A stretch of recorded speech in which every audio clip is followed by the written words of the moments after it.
half-breed. Such was the quest of our founder, King Arthur. May his name be forever resplendent. Is it true? Did the Lord Chancellor fight by Arthur's side? That is the legend. Today, that balance is threatened with grave upset by a new contagion. The rebellion. As long as its campaign of anarchy and terror is allowed to continue, the plague of lichen infestation that has infected our city will only grow more intolerable. And the Lord Chancellor will thus agree to the urgency of a mission into Whitechapel. Whitechapel is a matter for the civil authorities. When the noble Arthur sought to contest for truage with the Roman Emperor Lucius, he did not trouble himself with issues of jurisdiction. Do not presume to quote history to me, Sir Percival. I've seen more of history than you shall ever know. I remind the knights here assembled that the threat to this order comes not only from without, but within. We must stand vigilant together, lest our ranks be poisoned by those who seek the destruction of all we hold sacred. No one is immune from the rebels' influence. Surely the Lord Chancellor does not mean to question Sir Percival's loyalty.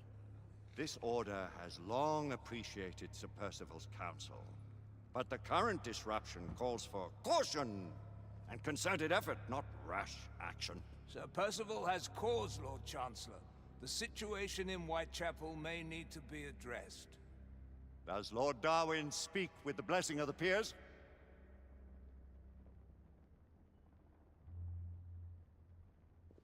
Lord Hastings, Lord Dunglass. He does, Lord Chancellor. Perhaps the question should be put to the Council. Very well. What says the Order of Her Majesty's Royal Knights in the matter of Whitechapel? Aye or nay? Nay! The nays have it. This council is dismissed.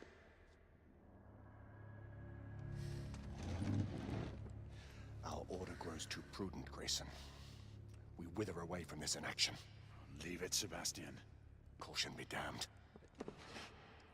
Sir Percival is most agitated. You should learn it is best not to cross him when his mind is set on something.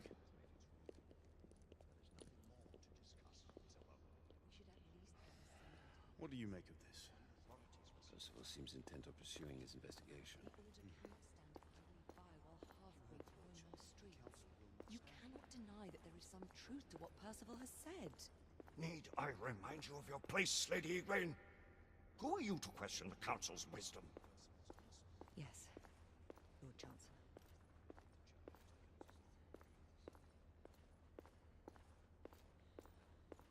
We may have seldom few options left at this juncture. Do you believe the evidence enough to warrant... Galahad will deal with this in due time. I have a more pressing matter to attend. As you wish. How many of us will make the journey to America? Lord Barrett, Lord Darwin, and myself. I've heard many great things about the Agamemnon, Lord Hastings. She is the finest the United India Company has ever built. I can promise you a pleasant and speedy journey across the Atlantic. Can we expect your presence at the launch, Sir Lucan? It would be my honor to see you off on your maiden voyage, my lords. Sir Lucan, if I may. If you would permit me, my lords. Of course, Sir Percival. Alistair, you know as well as I do that Whitechapel is the key to these disturbances, to everything. My opinion is immaterial. The council has spoken. Few dared countermand your father's express wishes. Need I remind you that we all serve at the Lord Chancellor's pleasure? You are the Knight Commander! Make him see reason. You think an incursion into a rebel stronghold is reasonable? I consider it an acceptable risk. One for which you'd be willing to accept full responsibility should unforeseen circumstances arise. Let what befalls be upon my head, no one else's. Whitechapel remains off limits. That is officially. You have my thanks, Sir Lucan. Of your thanks I have no need. Bring me results. As the Knight Commander wishes.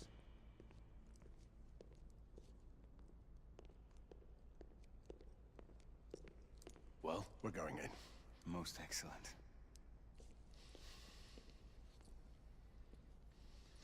When do we move? You're not talking about Whitechapel. But my Your brother thought fit to permit us a reconnaissance. Secure the necessary materials. Isabeau, a word. Tell me, monsieur, about the Lord Chancellor. What is it, Marquis? Sir Lucan and Lady Igraine were adopted by him, yes? Yes, they were.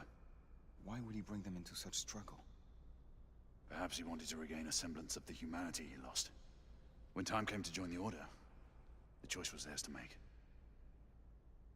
Regardless, I would not wish this life on my children. Marquis, we need to hurry. Oui, mon général. Avec plaisir. Monsieur.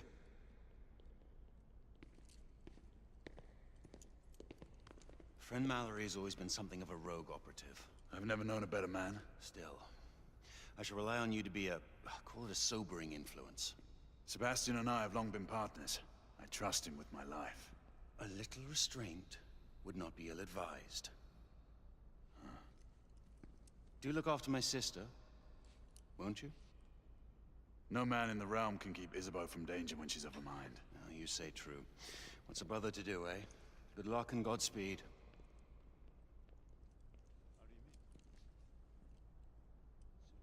Always at your service, Sir Galahad. This way, please. Ah, Tesla. Just the man.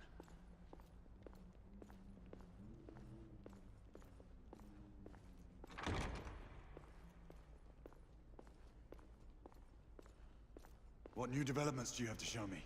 Quite a few intriguing things, if I may say so.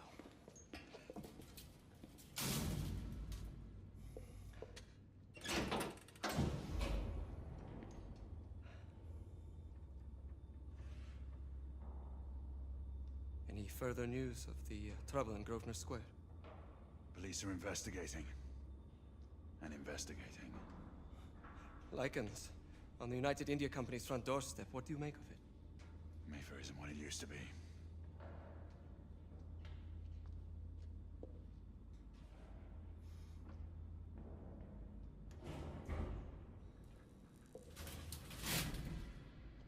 Permit me to oversee a few of my new experiments. In the meanwhile, take a look around. Play with whatever strikes your fancy. But do be careful.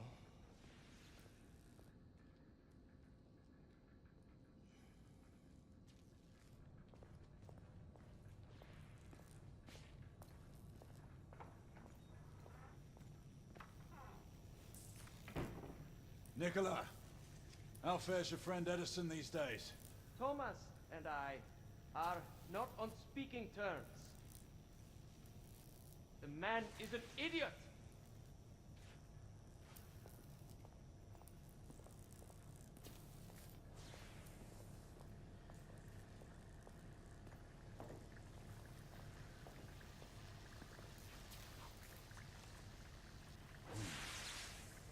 All gibberish to me.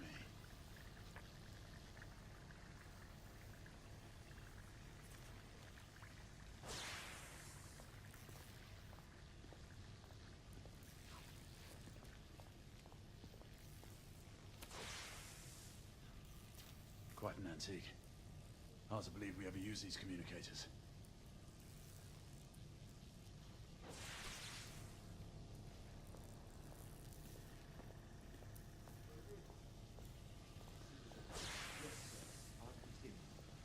Thank you,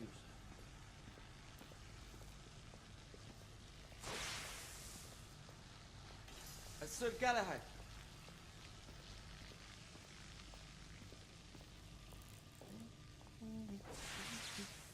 Please, this way.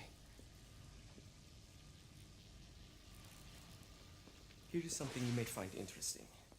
This device allows you to convert between Edison's inefficient direct current and my superior alternating current. Quite handy for overloading and incapacitating certain electrical systems.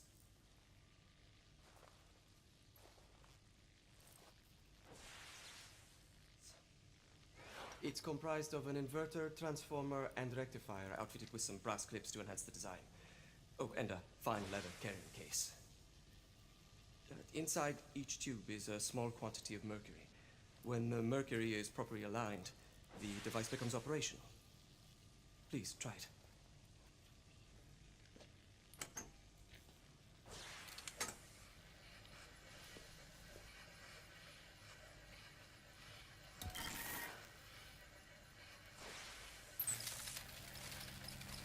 Ah. You never cease to amaze, Nicola. I'd appreciate your expert opinion on my latest whimsy.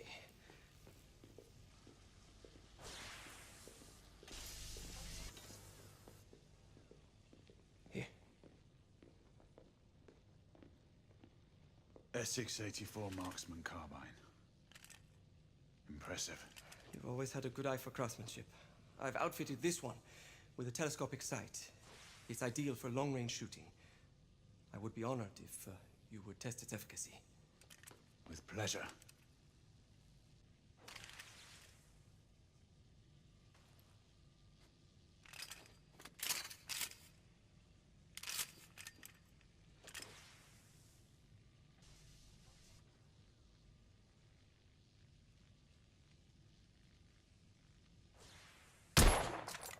Nicely balanced.